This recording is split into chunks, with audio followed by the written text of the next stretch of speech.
The monitor displays a town on the west coast of the United States. It appears to be your old neighborhood, but there is a factory there you do not recognize. The date is December 1st, 1995, a few months before you were born.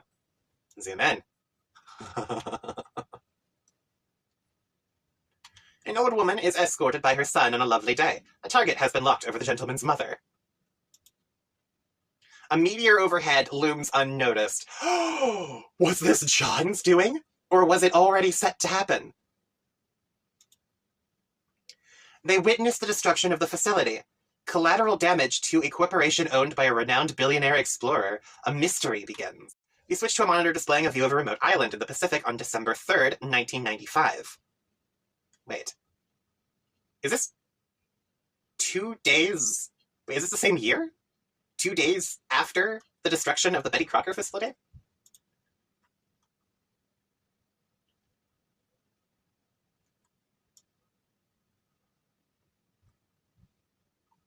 Wait. Oh, the boat's name is Jade. It's got the black smuff. Okay. A renowned billionaire explorer approaches on his yacht. An old factory lost 2 days prior, but a new shipment gained. Shipmate gained? Together they settle the island and plunder its secrets. And hey, it's not only baby Jade, it's the rabbit that John currently has in his possession. A meteor overhead streaks unnoticed, headed toward an unseasonably warm city in the central United States. Oh, Beck! Hello! You switch again to a view of your neighborhood on April 13th, 1996. Okay, so a year has passed now. It is the day of your birth. There is more real estate you do not recognize near the recently devastated baked goods facility. It is a shopping mall you have never seen before.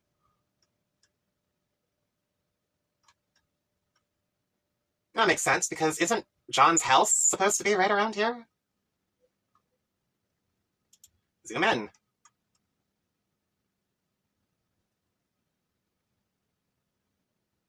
Prankster's Gambit. Oh. Yeah, because... Alright, there's John's dad. There is Rose's mom, so they do know each other. And that's baby Rose.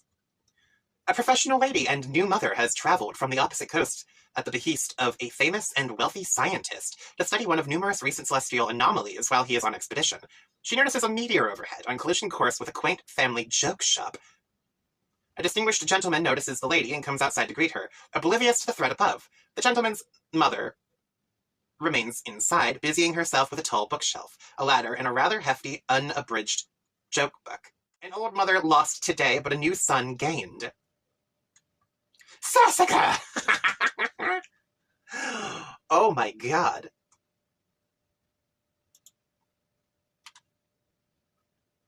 The gentleman discovers a clue. A powerful nose detects perfume. The lady has fled. The mystery deepens. But the monitor has not lost track of the lady.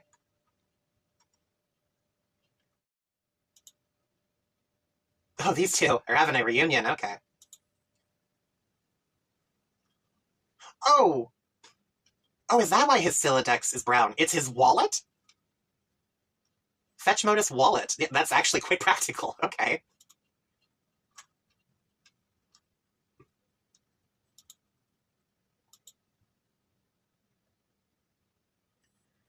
Ooh, okay.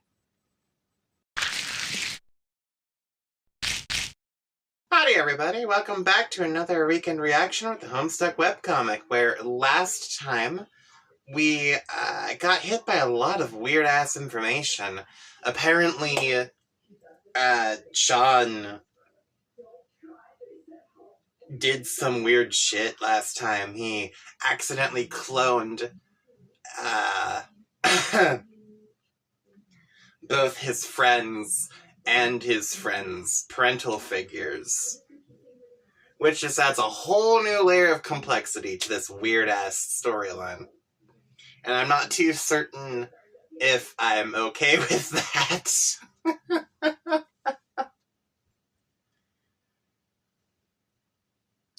So, now we've got... Oh, yeah. Sorry. we ended up hitting the end of Arc 4, and we're going to be starting up what I'm assuming is going to be another intermission in between Arc 4 and Arc 5, unless they're just going to go straight into Arc 5. I don't know.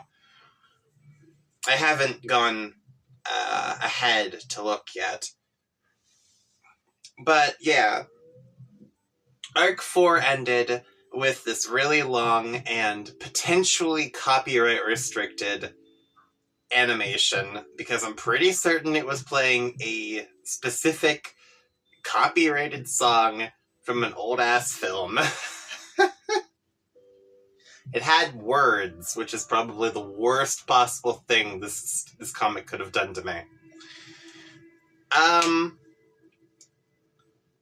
So I'm going to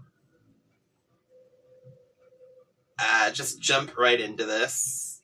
Probably start off by replaying that animation while muted. Last time I couldn't mute it. I'm going to have to mute it in editing. And yeah, if you like this sort of stuff, don't forget to like, comment, subscribe, keep up to date with everything that I've been up to lately. And let's just jump right in, shall we?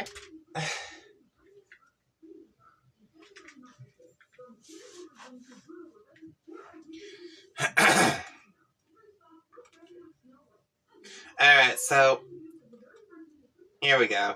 I'm going to replay this with the volume off. It's referencing this old-ass film. And, well, yes, this entire scene was pretty cringe. I'm not gonna lie. Definitely hard to watch. I also couldn't help but notice that this entire moment here was actually quite important. Because he basically had to choose who was going to be his friends, and who was going to be his friends' parental figures.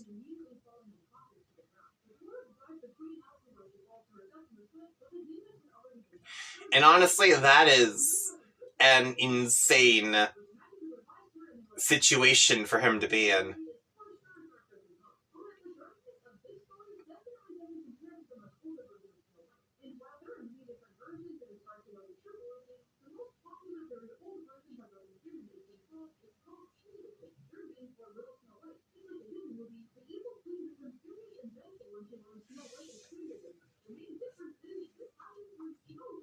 So, yeah, alright.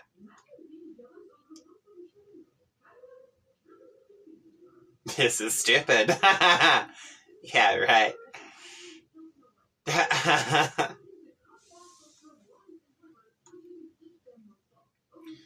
But yeah, I'm not gonna be listening to that song again.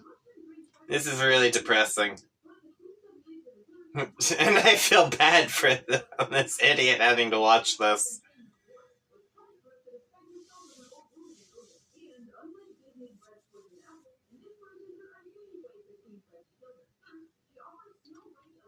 Oh, right, and we also got confirmation as to why the human game is so much worse than the troll game was, because of Jack Noir.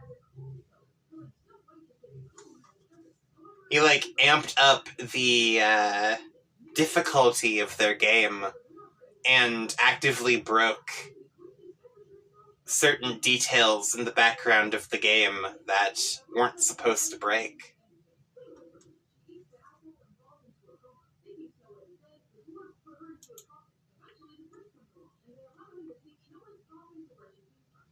So yeah, with that out of the way...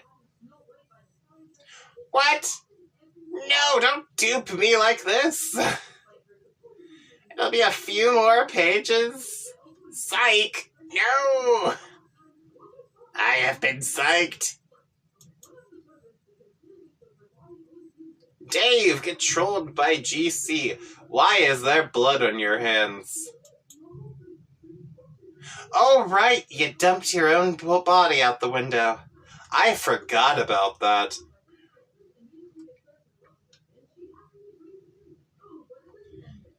Okay. Dave, what's it smell like? What? Your blood? Fuck off. Dave, give it a little taste for me. Tell me what human blood tastes like. I've been so curious. You're the annoying blind one, aren't you? Yeah. Dave told me about you. God! Too many Daves! It's like this big asshole and cool guy party. But someone forgot to invite all of the cool guys. Man, I'm telling you, burns like that are unreal. Where do you even get a burn that's that sick? I bet you can't wait to be a useless piece of shit all day and fall down all these burns. No, you messed that up. Dave, is this you?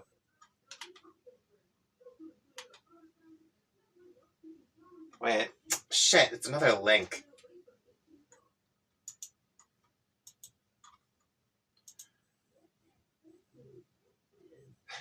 What the fuck is this? My first Sony. Ooh, is this an actual contraption that they made? Did they make tape players for kids? Oh, that's actually pretty big, too. Weird.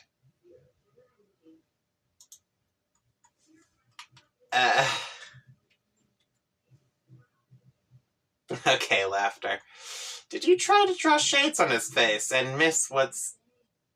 And miss? What's even the point? He's already wearing shades. It's so perfect. That is so you. This is moronic. Dave, tell me what your blood smells like, or I'll make another one. And I know these hurt your feelings. I don't know what it smells like or tastes like, but I sure as hell know what it looks like. Like a fucking symphony on my retinas. Shit is beautiful like a little vermilion picnic on my hands. Every day I open my eyes, I find poetry in even the simplest things. Just one of those little joys in life you take for granted, you know? This miraculous gift of vision.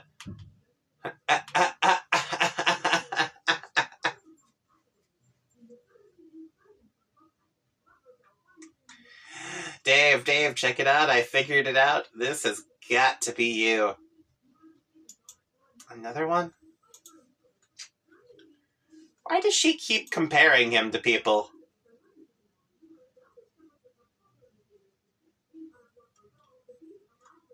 Kid Chameleon? For the Sega? Oh, wow. Oh, that is... Huh.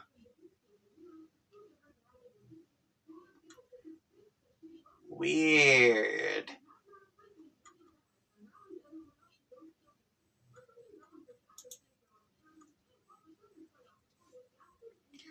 She's not gonna keep doing that, so shit.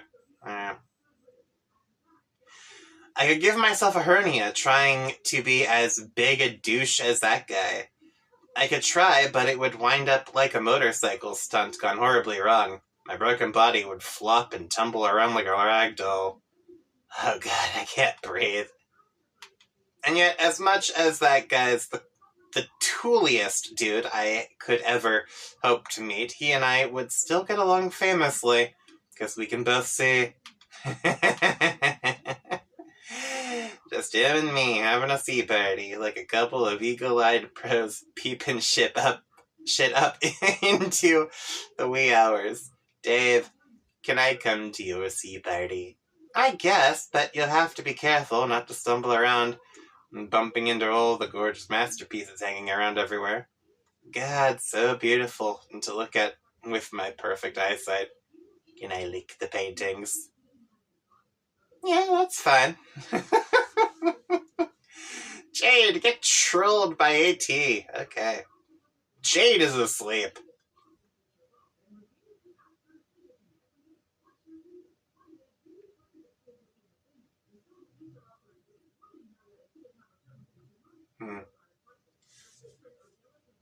Okay. Wait, where in the timeline is she?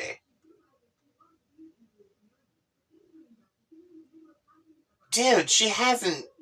I keep forgetting. She isn't even in her game yet.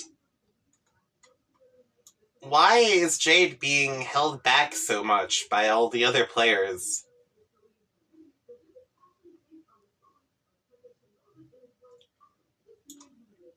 Jade, hi. Is your robot nearby?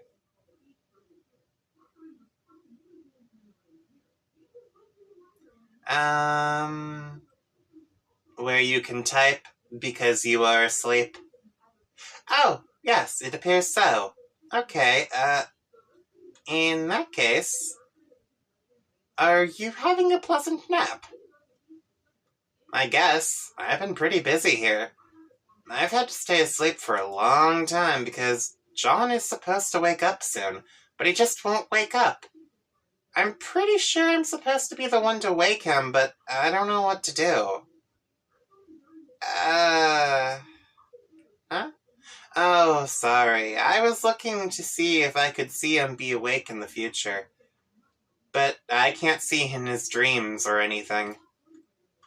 Oh. Well, thanks for trying anyway. But you will wake up soon, it looks like, so maybe this means you have success? I hope so. What am I doing when I wake up? Oh, goodness. There's so much going on, and there's a lot of trouble that you are in. Oh, no. Oh, fuck. Hello. Fix this. Fix thyself, motherfucker. How do I make you go away? Okay. But what it comes down to is that you don't have much time anyway. This is your last day before you make the rift. And then I can't see what happens after that anymore. Which is okay with me, because, to be honest, seeing your whole big confusing future and past is kind of overwhelming. Yes, I know what you mean. It's so complicated, and I don't even know what I should be accomplishing. I think using these gadgets and things and my timeline advantages to play pranks on you, that sounds like it would be fun. But you guys never even played pranks on me. You were always just kind of mean. Sorry, I think. The idiotic thing about Trollian is, if you use it to troll people, I think you're just as likely to get trolled yourself. Maybe even more badly, which I think is what is going on here, just between you and me. Well, I know I haven't trolled you guys. Or not yet. No, but you sort of are. My friend is going crazy. He wants to talk to you. He left you a message a long time ago on your timeline to talk to him when your robot blows up. Oh yeah, I totally forgot about that. Does it really blow up, or was that another trick? I don't know. I can't see it blowing up in your future. Not on screen, I mean. There are lots of explosions all the time. Anyway, too many explosions. You could ask me in the future. Okay, I will ask. Okay. You said, yes, it did blow up, and you talked to him, and, then you said he was actually a pretty nice guy, which I thought was weird. Is he not a nice guy? Not really. Well, maybe he's just been through some tough times. Maybe we should give him the benefit of the doubt? For whatever it's worth, I think you're a pretty nice guy, too. Okay, thank you. Also, you seem to be the only one who ever thinks to talk to me while I'm asleep. Why is that? Oh, I guess that it makes sense, because you have a robot to let you say things that happen on Frostbite. And I'm curious, because the only time I ever had fun playing this game was when I was asleep. But now all our dream selves are dead. Oh no! Dream selves can die? Yeah. I I never knew that, or even thought about it. Guess it makes sense, though. Yeah, so enjoy your nap while it lasts. Bye. Oh, that's actually kind of sweet and sad at the same time. This isn't even a troll, it's just a friend checking up on another friend. Oh.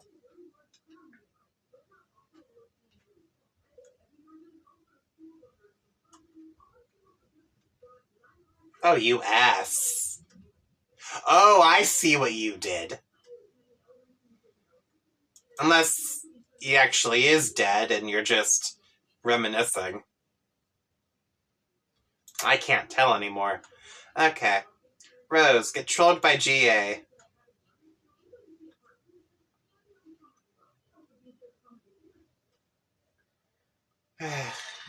Hello again. Are we friends yet at this point in time? I would speculate that if we're not by now, then it is probably not to be. Pardon?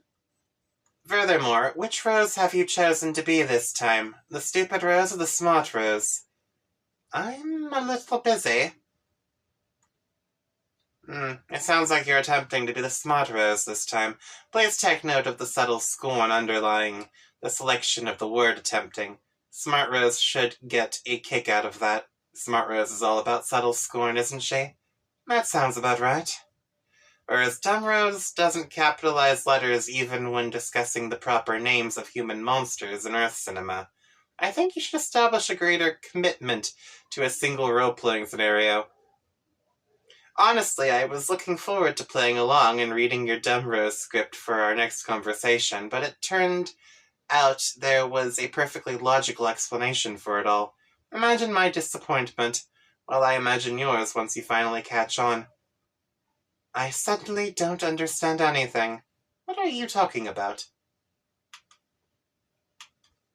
I'd love to explain in detail and cause some sort of time paradox, but you see, and this revelation may be as startling as any, I am a little busy. I believe I understand. It was I who did something to provoke your scorn in a previous conversation, one which I have not had yet. Yes, that is definitely a conclusion you have just now drawn. The only thing left to do is write out the next several conversations while you maintain that understanding, and while I maintain the chilly facade you have grown to so enjoy from Smart Rose, which shouldn't be too difficult because, have I mentioned, I'm busy. Goodbye. Fine. Dave, keep getting trolled by GC.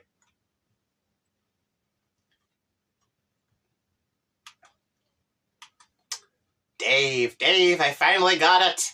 Oh, hell. I finally figured it out, once and for all. This is you!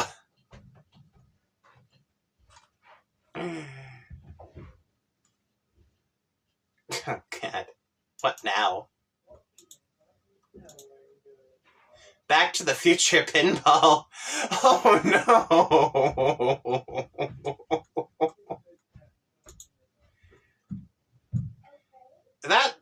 Okay, that's pretty amazing.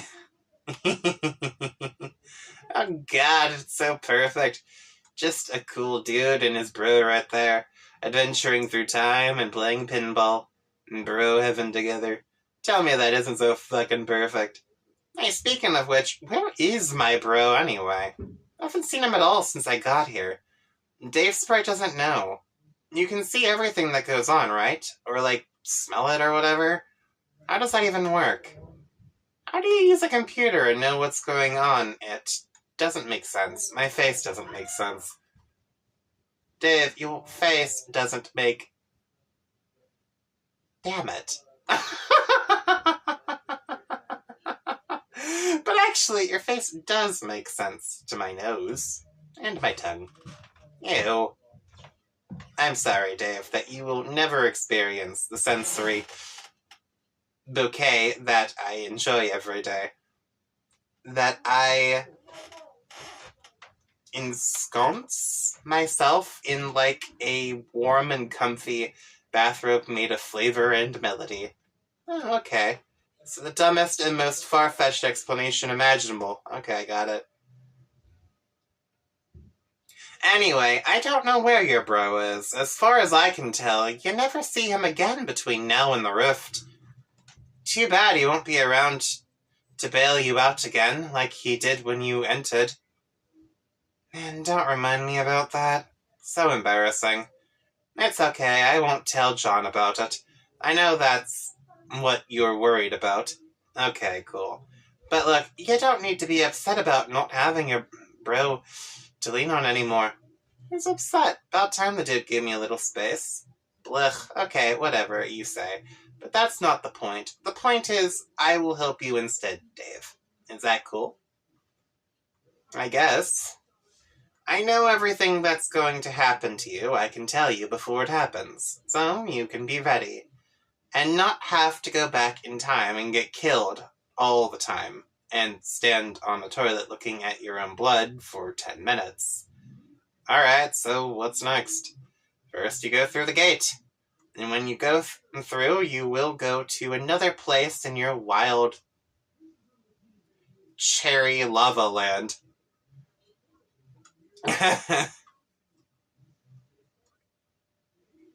And you will quickly meet some friendly crocodiles. They will try to eat you. But that is just their way of being friendly. You shouldn't be scared. Why would I be scared? Dave, please. You're crying like a little boy. It is happening right here in front of my nose. Your tears taste delicious. Kind of like something you wouldn't know about.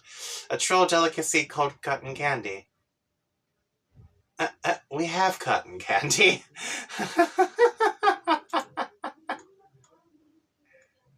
Ooh, okay, egg.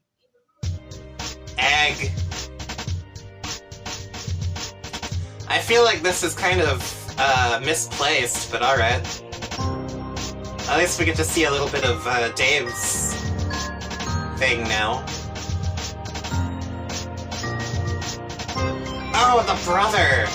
How did he get up there?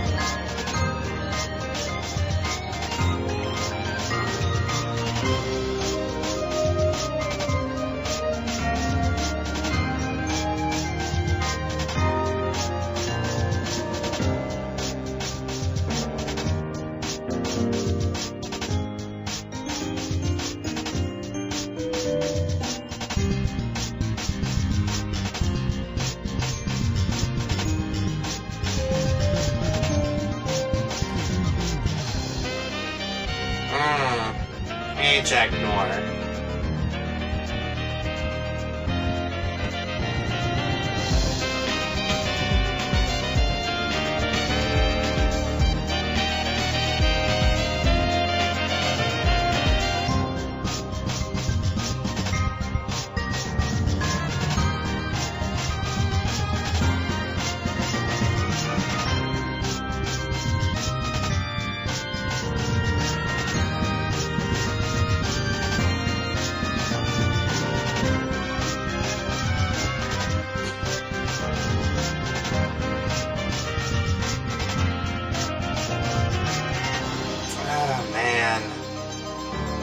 Psychotic.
Oh, the brother is challenging Jack Noir.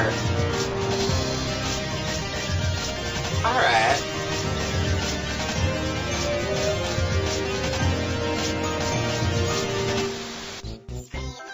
Hello? What is happening here? Jade, get a grip. Oh. And fragments of frostbite are falling to Skya.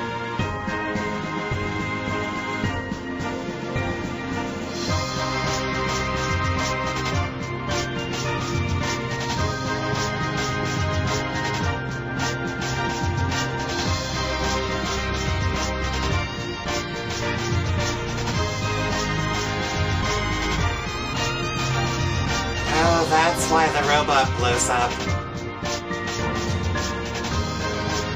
Because Dream Jade died.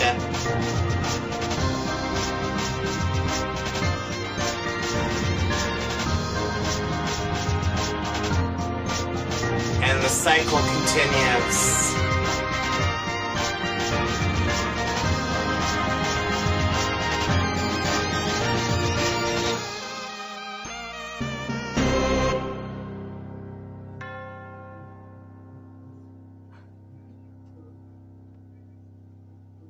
Oh, wow. Oh, shit. And the meteor's really fucking close to ending Jade now. She really needs to hurry up and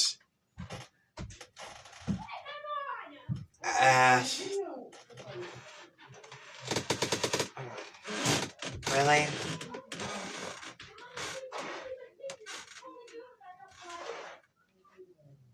They're choosing a really bad time to be fighting.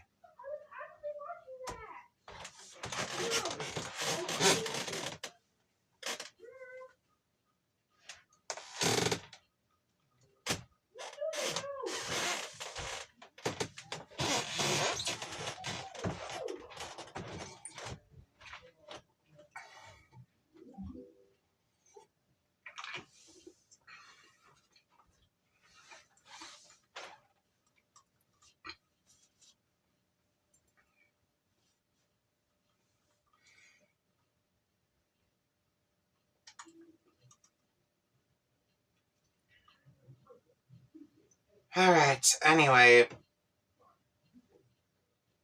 Everything about that is fucked.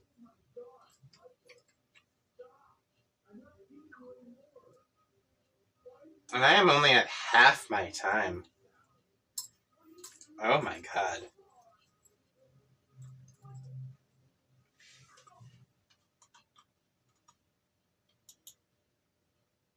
Oh, and that's the proper end of Act 4. Okay. Fuck you. Oh, wow. XVIV Beta. Immersive simulation. Okay.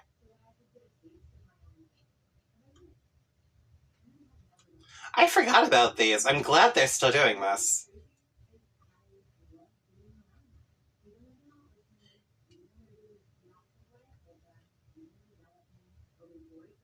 What did you do?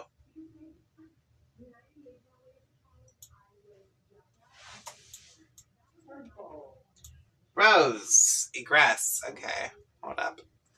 This is my final entry. My co-players and I have made every earnest attempt, with occasional relapse, to play this game the right way. I have been meticulous in documenting the process to help our peers and successors through the trials should we fail. In my hubris, I believed these classes were relegated to the earthbound. But even in this quaint supposition, I was in error. Our otherworldly antagonists have assured us of our inevitable failure repeatedly, while the gods whisper corroboration in my sleep. I believe them now. I just blew up my first gate. I'm not sure why I did it, really. I'm not playing by the rules anymore. I will fly around this candy-coated rock and comb the white sand until I find answers. No one can tell me our fate can't be repaired. We've come too far. I jumped out of the way of a burning fucking tree, for God's sake.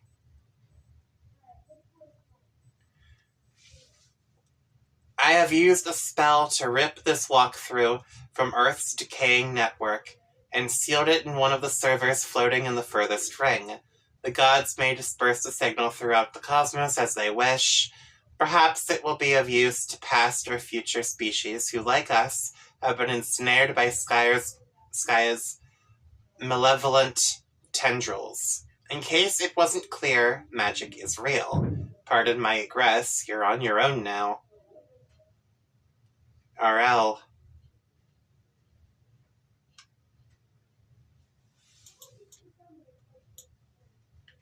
Hours in the future.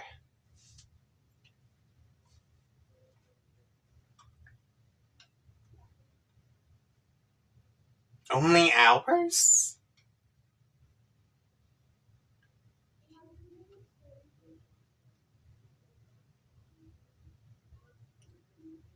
The war-weary calls another broken planet home.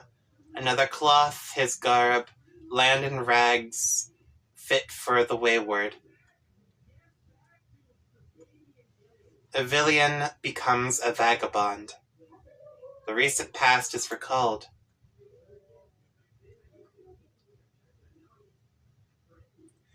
An accursed mascot is located among fallen brethren, its visage reviled.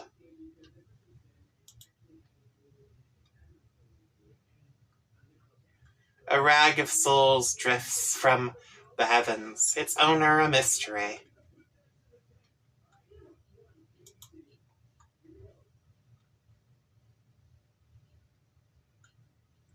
A boy finds a dead friend, her ring recovered.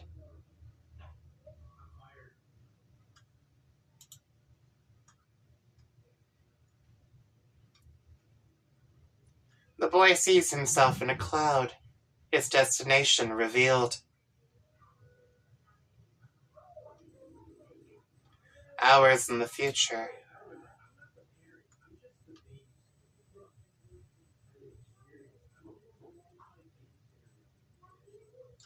A mistress becomes a mendicant.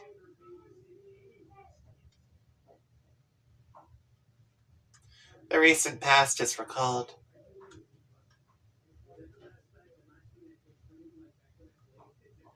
A communication device is borrowed, a rendezvous arranged.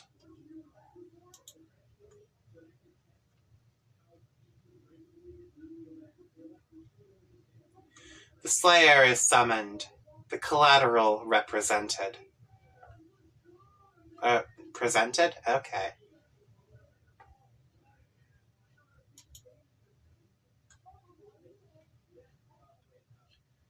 The droll is beckoned, the bargain honored. Oh, so he actually is giving it back. Interesting. The boy finds the castle, his courier's path crossed.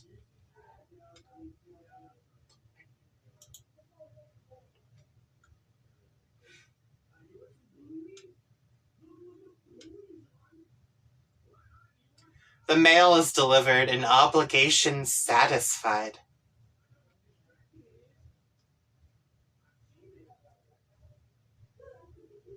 Why you got that? She's none too happy about this delivery. But alright. The package is opened, letters read. John! From what I hear tell, you've been through a bit of an adventure by the time you're reading this. That's so great. I love adventure, and I would bet my bottom boonbuck you do too. I think we're birds of a feather, John. I am pretty eager to meet you. Oh, yeah, I should have mentioned we are going to meet someday. I hear you like movies. Is that right, John? Oh. I love movies too. Have you ever seen Weekend at Bernie's? So friggin' hilarious. It's hard to talk It's hard to talk to Jade about movies because she doesn't really know about movies, but I'm sure you know that. Boring.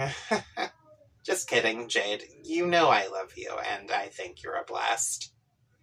Okay, speaking of Jade, we spent quite a long time working on this present for you. It was a big team effort. Okay, I had to do quite a lot of arm twisting to get her to go along with helping me make such an oddball present for you. And so, well, in advance. But I had my arm sort of twisted myself to get this going in the first place. But then she came around to the idea because she can see the future. Pretty amazing if you ask me. It'll all be clear later. Gadzooks, with all this arm twisting, I've been getting a good workout. We should wrestle when we meet, John. I love to wrestle, but I don't get a chance to wrestle with anyone that much. Do you get into fisticuffs, John? Scrums and whatnot? Me too. Anyway, you should listen to Jade from here on out, John, because she sure seems to know what's best for you. Whatever your adventure throws at you, I'm sure she'll tell you you can handle it. She believes in you. There is another page to this letter.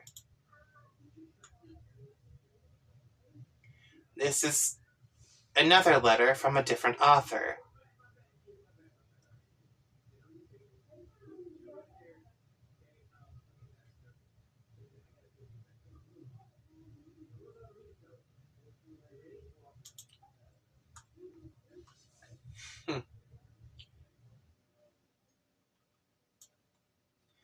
Dear John, happy birthday!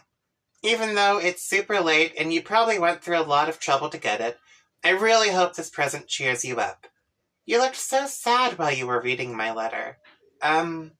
Which is to say, the one you're reading now. I can explain. You see, when I go to sleep, in my dreams, I wake up on the moon of a planet called Frostbite. By now, you must know about this place. I have lived there in my dreams most of my life, and I made so many friends there over the years. And you were there too, but you were asleep. The fact that you are awake now, I think, means all my friends are in trouble. You are awake because it is your job to help them. We will both help them. But, I know these things because while I was on the moon, whenever it passed through Skya, I could see lots of things in the clouds. The past, the future, stuff about our friends, and stuff about you. Now that you are awake, and apparently at the center of Skya, wow, you should be able to see stuff in the clouds too. Maybe you already have. About this present. My pen pal helped me work on it. He included a letter, too. He's really funny and silly. I like him a lot, and I think you would, too.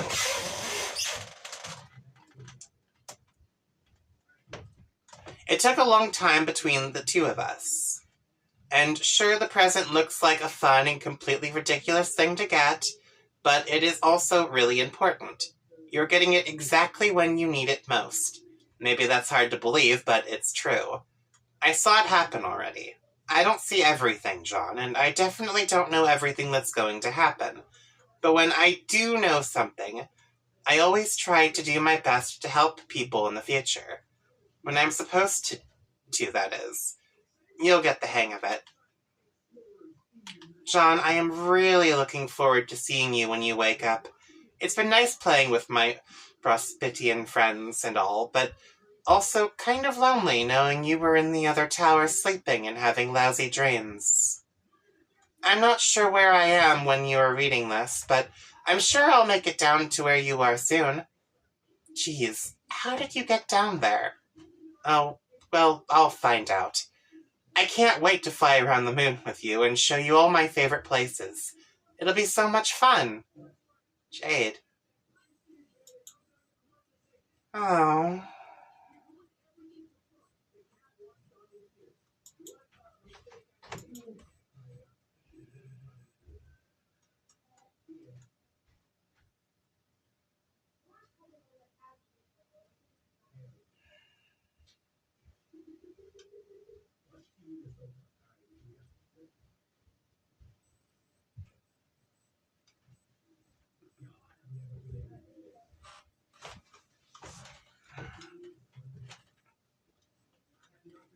A boy's grief is interrupted, his ring sought.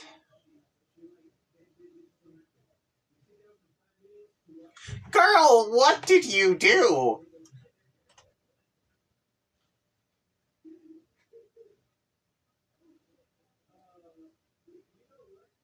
A hammer, a sword. Are those needles? You've got weapons from each and every person. The toy has taken a new master. The tactician. A misstep.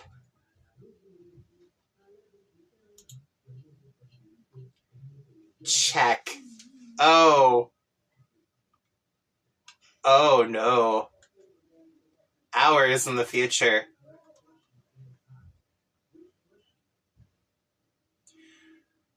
A regulator becomes a renegade.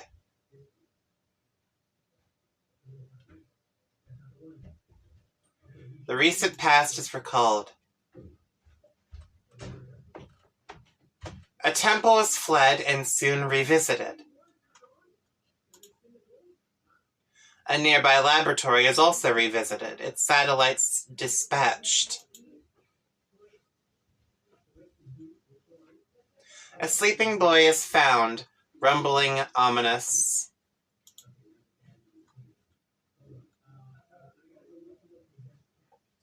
The lab is in flight, its exits inoperative. Another public servant makes a sacrifice. A citizen's safety secured.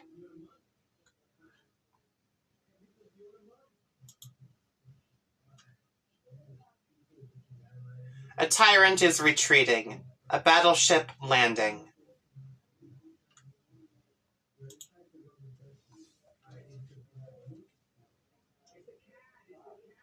Oh, and he saves John. And leaves them there? Why?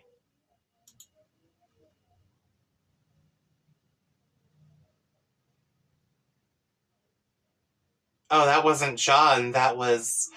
Oh no, Jade. A grandfather mourns, a family tradition honored.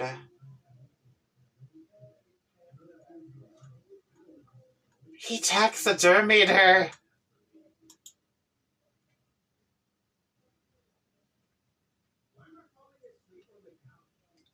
A queen mourns, a kingdom bid farewell.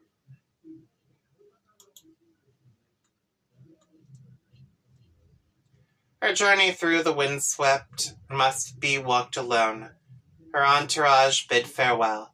A queen becomes a questant.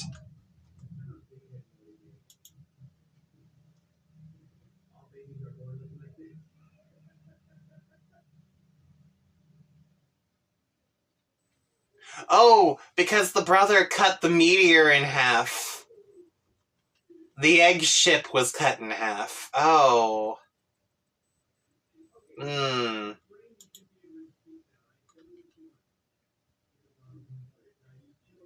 well, that's okay, because apparently it can be fixed. A key is employed. A command station repaired.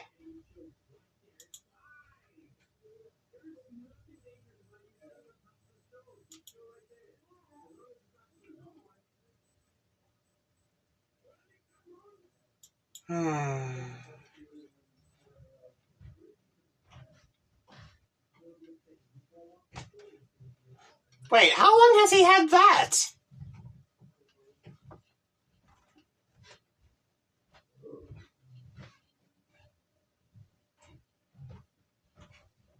Why does he have that?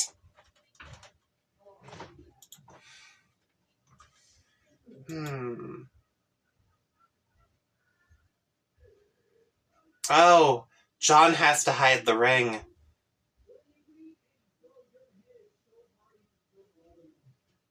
There's another cloud. Okay.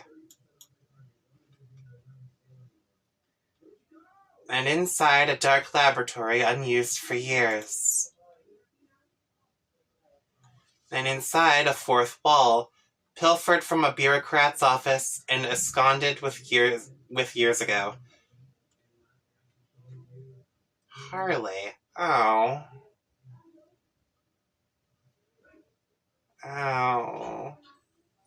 It isn't turned on, but if it was, this is almost certainly what we would see.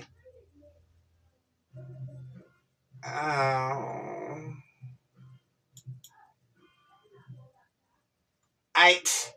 Fuck you. This isn't the time for this. Okay. Ah.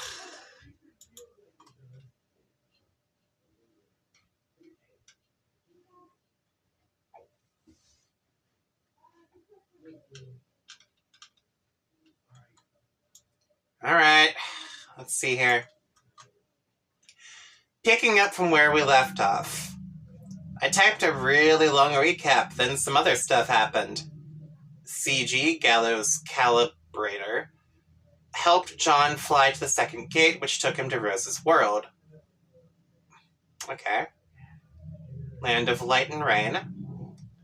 He crashed into Rose's room where he found her asleep. He snooped through her room, and Dave tricked him into giving him the code to duplicate Rose's writing journals. John opened the package Rose made for his birthday. It contained the bunny from Con Air, the same one John got from Dave, but older and dirtier, and modified with Rose's knitting. She's had the bunny since she was very young. John leaves Casey the salamander, Bubbles, Viceroy Von Salamancer, in the room. He briefly speaks with G.A., Grim Auxiliatrix, from Rose's computer and pretends to be Rose. She believes he is, triggering a convoluted series of conversations between her and the real Rose in both the past and future, in no particular order. G.A. gets help with her computer from TA, Twin Armageddons, in time to see Rose at her computer having woken up. Before she woke up, Dream Rose was awake on Dursa's moon. She now had memories from her future self's doomed alternate reality, and she flew to Dream Dave's tower and got his attention with a ball of yarn, causing real Dave to fall asleep. They had a dream dance party. Okay. Dream Rose threw Dream Cal out the window. Bro's rocket board caught Dream Cal. AR followed the board and Cal to the transportalizer on Durst, which led to a meteor lab in the Vale. Meanwhile, on the land of Light and Rain, Rose's mom defeated a huge monster, the pony Maple, who followed her and collected the grist windfall. Both mom and the pony then transported to the meteor lab. John's dad found a clean hat John had deposited into a parcel Pixis. Okay.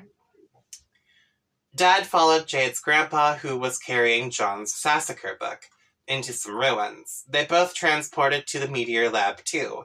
Meanwhile, John used the grist collected by the pony to make a normal-sized version of a giant hammer, Fear No Anvil, which Dave Sprite gave him the code for. Dream Rose saw John on Dream Dave's computer and woke up. She went out to see him, but he had already blasted off.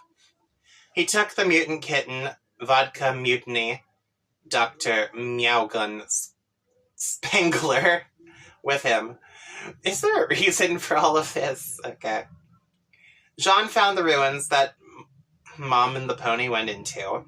He went in and killed some powerful monsters with his new hammer. He transported to the meteor lab as well. In the lab, he found no one except the pony. Some other stray items were on the floor. Dad sturdy had the Sassacre book, Dream Cal. He found some apparatus used to genetically engineer foot soldiers and agents for the white and black armies from chess piece DNA.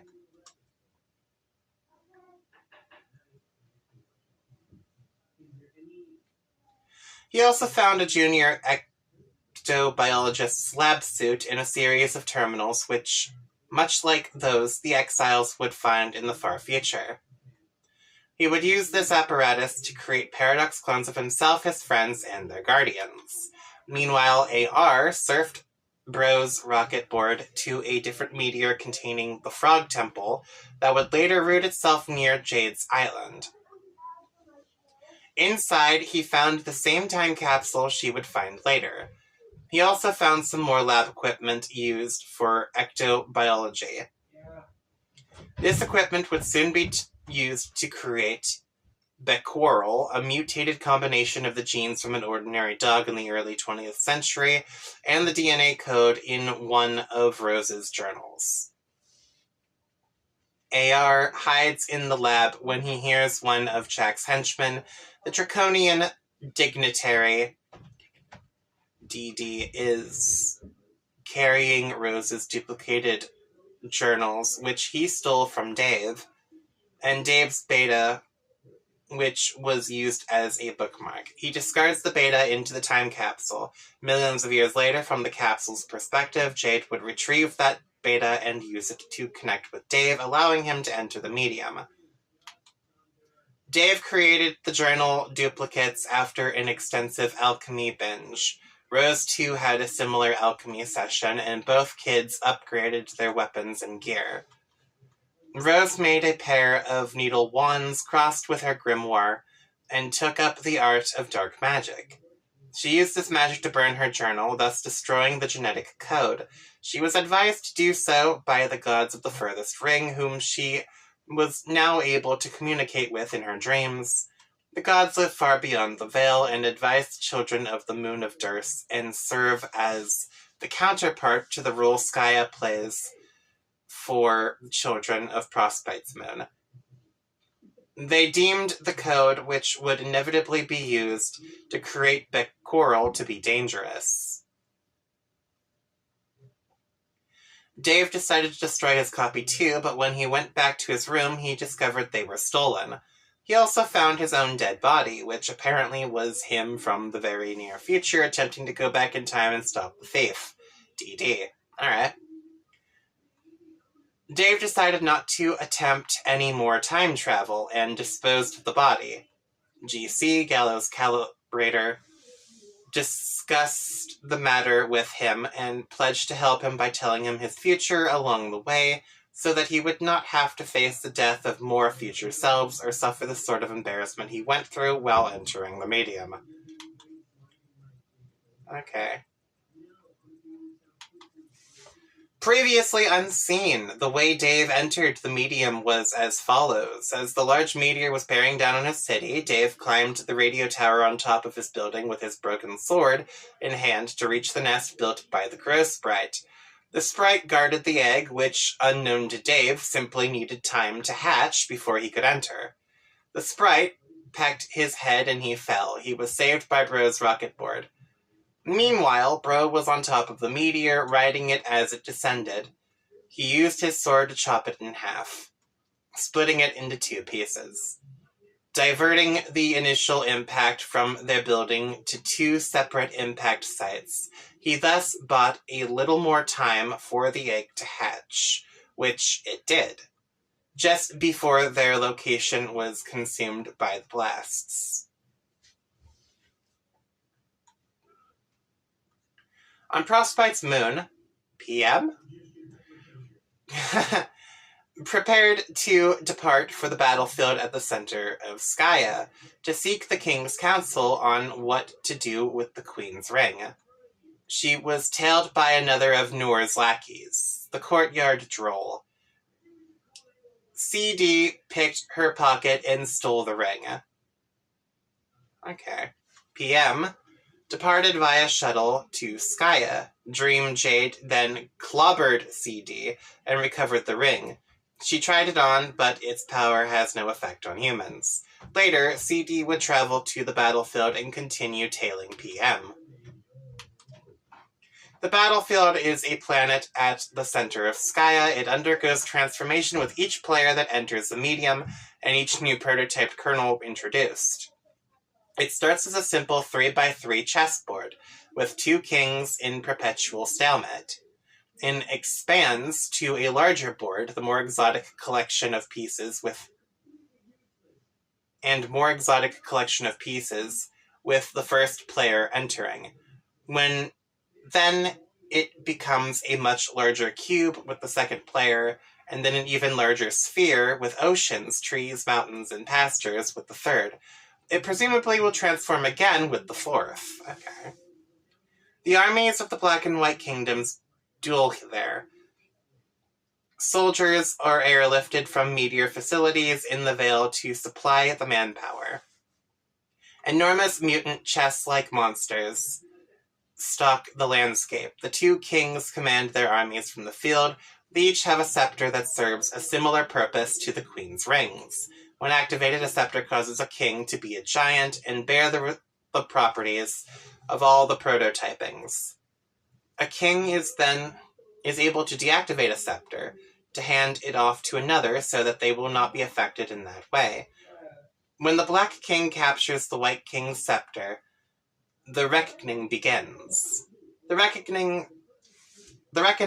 sends all the meteors in the Vale toward Skya in stages. First the small ones and gradually the larger ones over a 24-hour period.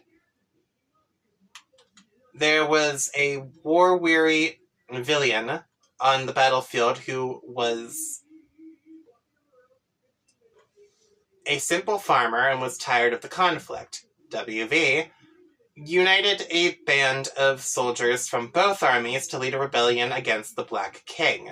Before they could attack the king, Jack Noir, now empowered by the Black Queen's ring, intercepted the coup. He destroyed the king's scepter and killed the king. Jack then killed the entire rebellion army, sparing only XVIV. Perhaps to leave a survivor to tell the story, or perhaps out of respect for a fellow mutineer. Only he knows. Meanwhile, PM met with the White King. He disabled his scepter and gave it to her along with his crown. PM now had the crowns of the White King and Queen, and the White Scepter, but discovered she had misplaced the White Queen's ring. Jack's muscle, the hegemonic brute, had been tailing the White King. HB then followed PM and attacked her. She dropped the scepter off a cliff. She would regroup and chop off HB's head with the Regis sword Jack gave her to kill the White Monarchs. CD, who had been tailing both of them, recovered the White Scepter and delivered it to Jack. Jack used it to initiate the reckoning and proceed to go on a more extensive rampage, devastating the battlefield and Frostbite. Oh shit, wait a minute! Oh, I just realized that something is horribly wrong here.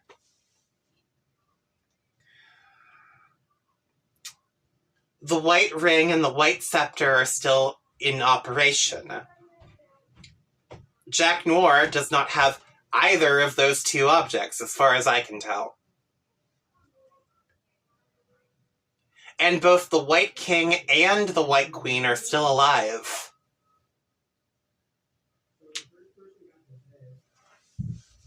Oh, shit.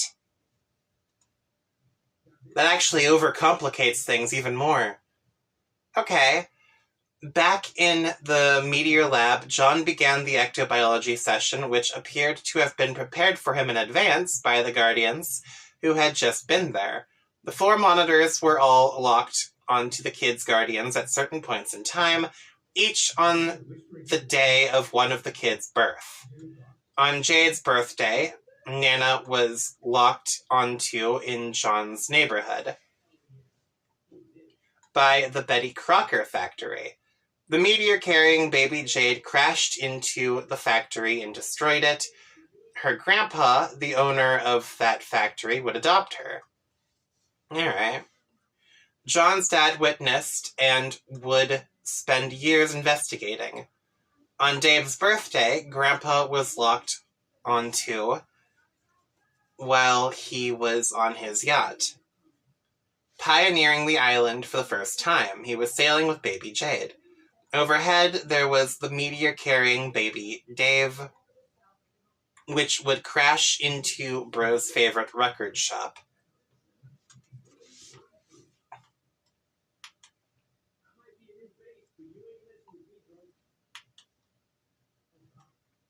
On Rose's birthday, Bro was locked onto as he stood over the crater where he would find baby Dave. He would give him a tiny pair of pointy shades. Overhead, there was a meteor carrying baby Rose, which would land in a lake and destroy it. Rose's mom would retrieve and adopt her. Months later, on John's birthday, Mom would bring Rose to John's neighborhood to investigate the destruction of Grandpa's factory and related stellar phenomena. The target was locked on her. Dad came out of the family joke shop to greet her, leaving Nana inside. The meteor-carrying baby John destroyed the shop, killing Nana. Dad would adopt John, and Rose's mom disappeared. Dad retrieved her scarf and filed the clue away for his ongoing investigation. John attempted, unwittingly, to purify all four guardians, but since removing them from those moments would have caused a paradox, he instead paradoxified their ghost slime imprints. This slime was collected into 2 pairs of containers. One pair contained Nana and Grandpa's slime. The other pair collected Mom and Bro's. Okay. The device then created baby paradox clones of the 4 guardians. These babies would then later be sent back in time to become those guardians themselves. Once those 4 clones were created, another sequence activated. The 2 pairs of slime tubes emptied into vats below, the Nana, Grandpa slime mixed together, and separately, the Mom Bro slime mixed together as well. An additional 4 paradox clones were created from those 2 slime concoctions. Baby John and Baby Jade were created from the Nana Grandpa slime. Baby Rose and Baby Dave were created from the Mom Bro slime. Alright. Oh, alright, I see how this is, then. These 4 babies would also go back in time to become the 4 kids, via meteors in the sequence and on the dates listed above. All 8 babies would each ride their own meteors, launched from the Veil after Jack started the Reckoning, and into the defense portals deployed by Skaya to protect itself. The defense portals each led to Earth, as Skaya defends itself in a way by sacrificing Earth. Okay. That's what I was wondering. Where does Skaya send the meteors it teleports away? Okay. Well, most meteors are sent to the time period when the kids begin the game. Many lead to a number of different time periods. Some 13 years prior to the game, used by the kids. Some nearly a century prior, used by Nana and Grandpa. Some millions of years ago, used eventually by the Frog Temple meteor. And some to the far future, used by the Exiles. Okay.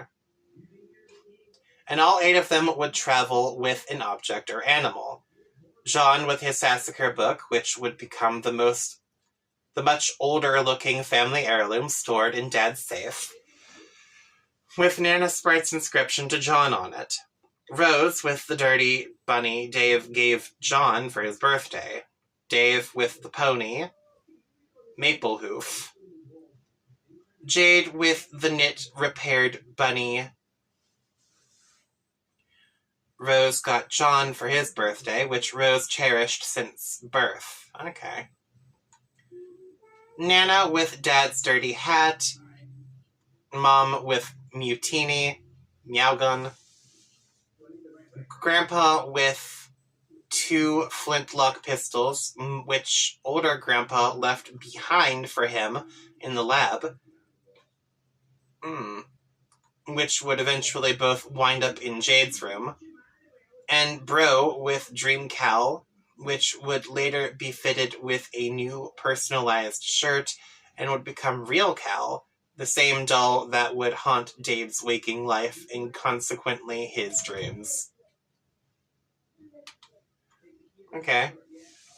All of these babies and their items would automatically be transported to their own meteors at the onset of the reckoning.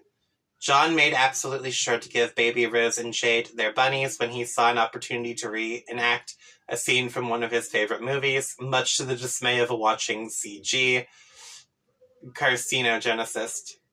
While AR was in the Frog Lab, the Frog Temple Lab, he would see more of young Nana and Grandpa's story. Yeah, okay. 1910, exactly 99 years prior to John's birth, Baby Nana's meteor destroyed a bakery owned by Betty Crocker. Nana was adopted by Crocker's husband, Colonel Sassacre, and taken to live in his mansion. 8 days later, Grandpa's meteor destroyed the doghouse belonging to Sassacre's dog, Haley. Haley was elsewhere and was unharmed. When Sassacre and Nana went to investigate the crater, Sassacre was shot and killed accidentally by one of Grandpa's pistols. Haley then showed up, who young Grandpa would tend to pronounce Harley due to his speech impediment, and would largely serve as their guardian for the next 13 years, which, with presumably some parental influence from the wicked Crocker. On his 13th birthday, Grandpa would run off with Harley to find adventure. Nana would stay behind, content with the Batter Witch. Contend with the Batter Witch and master the art of baking, as well as take up her deceased grandfather's tradition of pranksterism. Harley was locked onto by the Frog Temple's equipment. Dee Dee activated the device and produced a Paradox clone of Harley, combined with the controversial Meow code to create Puppy Beck. The spectacle terrified AR, leaving a major impression on him. He would recognize Beck's silhouette carved on WV's pumpkin years later. The pumpkin commanded his fear and caused him to surrender. Okay. Meanwhile, the grown-up versions of Mom and Dad are on board a flying battleship belonging to Grandpa, who piloted it toward Skya. Dad gave Mom her long-discarded scarf from the day he lost his mother and found his son. The two guardians traded gestures of affection. Jade remained asleep through it all, trying to stay on the moon as long as she could until she figured out how to wake John up. She talked about this with AT, who revealed he preferred his dream life on Frostbite more than any aspect of the game, and regretted all the Troll's dream selves were now dead. Jade expressed surprise at the notion of dream self-mortality. After Jack used the full power of the ring to devastate the battlefield and the two armies, he turned his attention on Frostbite, inflicting severe damage the same way. He then cut the chain connecting the moon to Frostbite, sending the moon plummeting through the atmosphere of Skya and breaking up in the process. Dream John, still asleep, fell out of his tower and drifted down ahead of the falling moon. Dream Jade flew to intercept him, and spent a moment attempting to wake him before the moon's collision was imminent. At the last minute, she flung Dream John out of the blast radius, but was not able to clear the blast herself. She died. The blast left a massive crater on the battlefield. This was the first thing Dream John saw when he woke up. The death of Dream Jade caused her Dreambot to malfunction and explode, destroying her room. Still asleep, Jade fell from her tower as Beck watched from a distance, and an enormous meteor loomed overhead. Elsewhere on Dave's world, a land of heat and clockwork, I think it was. I honestly don't remember what his world was called. Bro dueled with Jack briefly. It was a stalemate until Bro plunged his sword into the large floating record platform they were fighting on. This released mysterious energy from the cracks. Bro escaped. Rose completed her final GameFAQs walkthrough entry and used magic to seal it in a server in the furthest ring to be accessed by players in worlds beyond their own. She had destroyed her first gate on a whim and resolved to search for answers to remedy the hopelessness of their doomed session. Meanwhile, Dave entered his first gate, riding into it with his awesome skateboard Unreal Air. Okay. The 4 exiles arrived on Earth years after its apocalypse, but years before they found their respective command stations. WV wrapped himself in John's dream blanket, which became dirty and unrecognizable over time. He found it along with a jack-leg doll on the battlefield, which formerly sat in Dream John's bedroom, haunting his dreams. WV ripped it apart. PM wrapped herself in a frostbite banner, which too faded in time. AR wrapped himself in caution tape using his own supply, as well as some fresh rolls he was lucky enough to discover near the ruined Frog Temple in one of Grandpa's old crates. This was after he escaped that same temple in the medium and found the meteor lab in which John slept. That meteor then took off for Skaya via the Reckoning.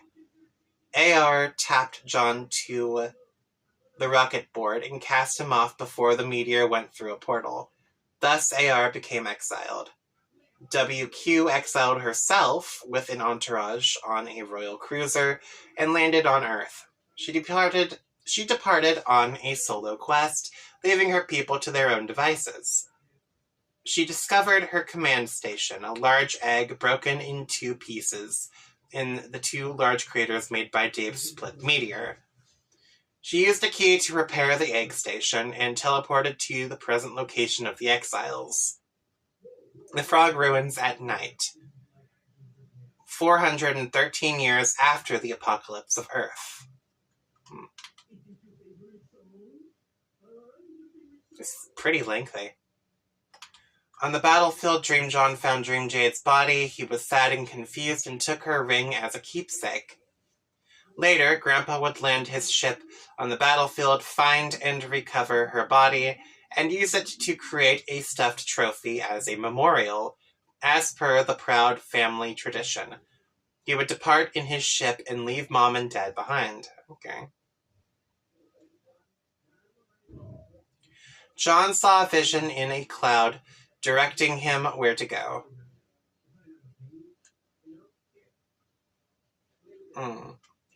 It was a castle where he would rendezvous with PM. PM, after beheading HB, used his radio to summon Jack. He came and she traded the 2 white crowns for the green box, Jade's present to John. He appeared pleased to uphold the bargain, either out of the misunderstanding that he was still under control of its contents, or out of respect for PM's tendency and brutality in pursuing the prize. Only he knows. PM delivered the package to John and then left, not thrilled by the trials caused by its recovery. John opened it to find letters from Jade and her pen pal, who helped her make the present for him over several years. The gift was the pen pal's idea, and he himself was coerced into the plan by someone else. The box contained a modified version of the stuffed bunny John had received for his birthday, twice already. It was the same knit, repaired bunny John sent back in time with baby Jade, and she presumably kept it as a cherished childhood toy ever since. It was now upgraded with mechanical parts, fully mobile and autonomous. It was also included with 4 powerful weapons: the Royal Duringer, broken sword, the Quills of Echidna, wands, Abe's crosshairs, rifle, and the Warhammer of Zilihu, hammer. Okay. Each was shrunken down to be bunny-sized. As John mourned Jade's death over her letter, he was interrupted by Jack's sword. Jack was after the ring, but the heavily armed mechanical bunny intervened, recognizing John as its new master. Jack, knowing the danger of the toy, was forced to retreat. Finally, a cloud showed John what he was supposed to do with the ring. It was held by a mysterious black hand in the far future on Earth. The exiles gathered around Exile Town. WQ asked WV for something. WV revealed he had been storing the complete quad prototyped ring in the sleeve of his trusty knife. It had been there all along, much to Serenity's surprise. And then I started working on Act 5. Okay. I guess that's what we're going to be doing next time, starting Act 5, because this damn recap popped up out of nowhere. It's much shorter than the last one, but it still pushed me way past my time. So, we got a lot of interesting information here. And I feel like I'm gonna have to start putting together more slides from my own understanding, because I'm really starting to lose the plot. Alright. So, if you like this sort of stuff, don't forget to like, comment, and subscribe today to keep up to date with all my most recent uploads. And if you didn't, that's perfectly fine too. There's plenty of other stuff on the channel to watch. Later, everybody. Bye.